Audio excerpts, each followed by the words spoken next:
Hello students, आज हम करने वाले हैं चैप्टर 7 का इंट्रोडक्शन। सबसे पहले ठीक है, चैप्टर 7 आप ट्रायंगल्स, आपका जो चैप्टर 7 का नेम है ट्रायंगल्स। ठीक है, अब ट्रायंगल होता क्या आपको भी पता है, जो 3 लाइन सेगमेंट से मिलकर एक क्लोज्ड फिगर बनती है उसको हम क्या बोलते हैं, triangle. Try means 3। Okay, 3 line segment से मिलकर जो आपकी क्लोज फिगर बनती है उनको हम क्या बोलते हैं, ट्रायंगल। जैसे कि फॉर एग्जांपल ये क्या है, एक ट्रायंगल, इसमें ए बी, बी सी और ए सी, ये क्या है, 3 साइड्स, और ये ए एंगल है, ये बी एंगल है और ये सी एंगल है। ठीक है, और 3 ही इसमें वर्टिसेस होती हैं, ए बी सी। ठीक है, इनको क्या बोलते हैं, वर्टिसेस। 3 एंगल्स आपने बात किया अभी, और 3 ही साइड्स होती है। ओके, अब हम पढ़ेंगे इसमें कॉन्ग्रुएंस ऑफ ट्रायंगल्स। देखो ट्रायंगल्स की मैं बात ना करूं, अब मैं फिगर की, कोई भी फिगर की मैं बात कर रही हूँ कि 2 फिगर जो होती है कॉन्ग्रुएंट कब होती है। जैसे अब मैं, अगर उनका जो साइज है, उनकी जो शेप है, अगर वो सेम है तो आप कह सकते हो कि हाँ ये दोनों फिगर क्या है, कॉन्ग्रुएंट है। ठीक है, कॉन्ग्रुएंट देखो, जैसे कि एग्जांपल दे रखा है 2 copies of photograph of same size. भाई आपने क्या करा, सेम साइज की 2 फोटोग्राफ ली, मतलब कि कवर कर रही है, वो 2 फिगर्स एक दूसरे को कवर कर रही है। ठीक है, ठीक है, जैसे 2 बैंगल्स आपने ले ली सेम साइज की, एटीएम कार्ड्स हैं, ये सारे क्या आइडेंटिकल, मतलब सेम। ठीक है, तो ये सेम साइज होता है उनका, सेम ही शेप होती है, तो उन 2 फिगर को हम क्या बोलते हैं, कॉन्ग्रुएंट। अब यहाँ कॉन्ग्रुएंट ट्रायंगल्स की बात कर रहे हैं। देखो कॉन्ग्रुएंट का मतलब भी आपको पता होना चाहिए, means equal in all respect of figure whose shapes and size are both the same. ठीक है, अगर मैं आपसे कहूं कि 2 सर्कल है, जैसे मैंने कहा सर्कल है, ये कॉन्ग्रुएंट कब होंगे, अगर मैं कहूं इनकी रेडियस सेम है। जैसे अगर यहाँ 2 सेंटीमीटर है, ये भी 2 सेंटीमीटर है, तो इसका मतलब ये दोनों सर्कल क्या है, कॉन्ग्रुएंट है, क्योंकि इनका सेम साइज हो गया और सेम ही शेप होगी। ठीक है, अब जैसे कि देखो मैं इसमें आपको बता सकती हूँ, ये देखो एक बार इसमें देखो। ठीक है, अब देखो यहाँ पर ट्राइंगल्स आप chapter, congruent figure, two figures whose shapes and size are both same। ठीक है, जिनकी शेप और साइज क्या है, दोनों सेम होते हैं, उन फिगर को हम क्या बोलते हैं, कॉन्ग्रुएंट फिगर। तो कॉन्ग्रुएंट ट्रायंगल किसको कहते हैं, अगर उनकी तीनों की तीनों करस्पॉन्डिंग साइड्स और तीनों ही करस्पॉन्डिंग एंगल्स अगर इक्वल है, तो आप बोलोगे हाँ ये 2 ट्रायंगल्स क्या हैं, कॉन्ग्रुएंट हैं। देखो बता दिया। अब जैसे मैंने एग्जांपल के लिए देखो 2 ट्रायंगल्स लिए हमने क्या बात किया, हमने कहा है अगर तीनों उसकी करस्पॉन्डिंग साइड इक्वल है, तीनों एंगल इक्वल है, तो हम कहेंगे हाँ दोनों ट्रायंगल्स क्या है, कॉन्ग्रुएंट है। देखो ये मैंने ले लिया PQR, यहाँ पर लिया ABC। अब देखो P एंगल किसके इक्वल है, A एंगल के। देखो इसमें मैंने ऐसे दिखा रखा है, शो कर रखा है, जैसे फर्स्ट एंगल है Q B के इक्वल है। ठीक है, सेकेंड ये P एंगल A के इक्वल है, R C के इक्वल है। ठीक है, PR वाली साइड किसके इक्वल है, AC के, QR वाली साइड BC के, और PQ वाली साइड AB के इक्वल है। तो हम कहेंगे अगर तीनों साइड्स, तीनों एंगल अगर उसके इक्वल है, तो हम कहेंगे दोनों आपके ट्रायंगल्स क्या हैं, कॉन्ग्रुएंट है। ठीक है, अच्छा इसमें ना आप ये CPCT बहुत यूज करोगे। CPCT का मतलब होता है corresponding parts of congruent triangle. Congruent जो ट्रायंगल होते हैं उनके करस्पॉन्डिंग पार्ट्स, चाहे वो एंगल्स हो, चाहे वो वर्टिसेस हो, ठीक है, चाहे वो साइड्स हो। जैसे कि अगर ये आपके 2 एंगल्स हैं, इनको कॉन्ग्रुएंस को मैं ऐसे करते हैं, अगर मैं इसको लिखूं ना ये कॉन्ग्रुएंट है, तो मैं ऐसे लिखूंगी ट्रायंगल PQR इज कॉन्ग्रुएंट। ये देखो कॉन्ग्रुएंट टू ट्रायंगल ABC। अब देखो इसी से पता लग रहा है P एंगल A एंगल के इक्वल होगा। देखो P एंगल A एंगल के इक्वल है। ठीक है, ये देखो Q एंगल B के इक्वल होगा, B एंगल के, यानी Q वाला एंगल B वाले एंगल के इक्वल होगा। R एंगल C के इक्वल होगा, R C के इक्वल होगा। ठीक है, और PQ जो साइड, ये देखो PQ साइड होगी AB के इक्वल है ना, QR जो साइड होगी वो BC के इक्वल होगी, देखो है। और पी आर वाली जो साइड होगी वो ए सी के इक्वल होगी, देखो है ना।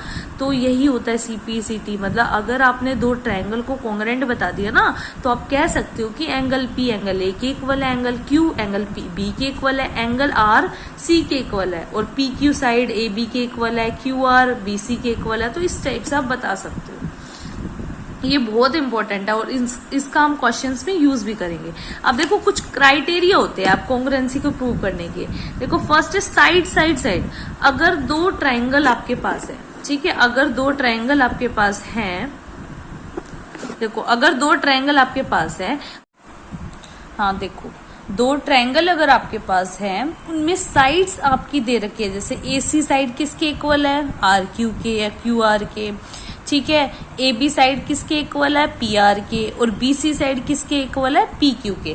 मींस अगर दो ट्रायंगल में साइड्स दे रखी हैं, तीनों ही साइड्स इक्वल दिखा रखी हैं, तो इसका मतलब दोनों जो ट्रायंगल आपके होंगे वो क्या होंगे, कॉन्ग्रुएंट होंगे। ठीक है, मतलब देखो ये इसमें एंगल्स नहीं बताया, हमें साइड से पता लग गया कि हाँ, साइड देख के हमें ये पता लग गया कि हाँ दोनों ट्रायंगल्स क्या है, कॉन्ग्रुएंट है। नेक्स्ट आपका आता है साइड एंगल साइड। ठीक है, साइड एंगल साइड, देखो एंगल इंक्लूड है, मतलब कि दो साइड के बीच में एंगल है।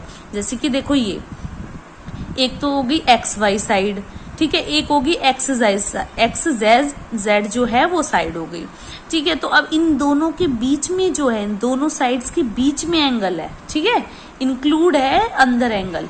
अब यहाँ पर देखो जैसे ए बी सी आपका जो ट्रायंगल है, इसमें बी सी साइड और ए बी साइड के बीच में एंगल है, मतलब एंगल इंक्लूड है। ठीक है, तो आप वो क्या होता है, SAS क्राइटेरिया से आप कह सकते हो कि दोनों ट्रायंगल्स क्या हैं, कॉन्ग्रुएंट है।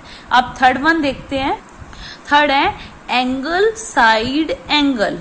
ठीक है, एंगल साइड एंगल, मतलब कि अब साइड इंक्लूड है, मतलब दो एंगल्स के बीच में साइड आ रहे हैं, मतलब ठीक है, देखो जैसे ये X Y Z P Q R, इसमें देखो ये वाई पे एंगल बना, जेड पे एंगल बना, और देखो ये एंगल के बीच में ये वाली जो ये साइड है, यानी कि ये इक्वल है। जैसे पी क्यू आर में दो एंगल्स ये हो गए, इसके बीच में जो ये वाली जो है साइड है, ये वाली क्या है, इंक्लूड है। तो ये हो गया हमारा angle side angle, angle side angle. अगर ऐसा कुछ दे रखा है तो आप कहोगे कि दोनों ट्रायंगल्स क्या हैं, कॉन्ग्रुएंट है। नेक्स्ट वन है एंगल एंगल साइड।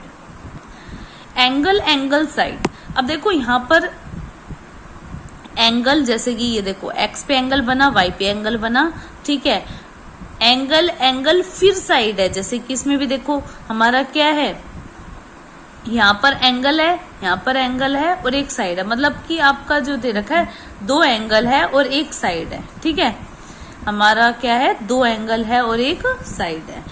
ठीक है, देखो इसकी डेफिनेशन भी देख लो। If any two pair of angle, मतलब कि दो pair of angle and a pair of corresponding side, और एक पेयर ऑफ करस्पॉन्डिंग साइड, देखो दो पेयर हो गए ना एंगल्स के और एक पेयर हो गया करस्पॉन्डिंग साइड का, अगर ये इक्वल है, ठीक है, is equal in two triangles, then these are called congruent triangles. मतलब दो तो पेयर होंगे एंगल्स के इक्वल और एक करस्पॉन्डिंग साइड का पेयर क्या होगा, equal.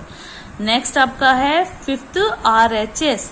R means right angle, H means hypotenuse, S मतलब साइड। ये उसके लिए वैलिड होगा जब जो ट्रायंगल राइट एंगल ट्रायंगल होगा, मतलब 90 डिग्री एंगल उसमें बन रहा होगा तभी वैलिड है, अदरवाइज नहीं है।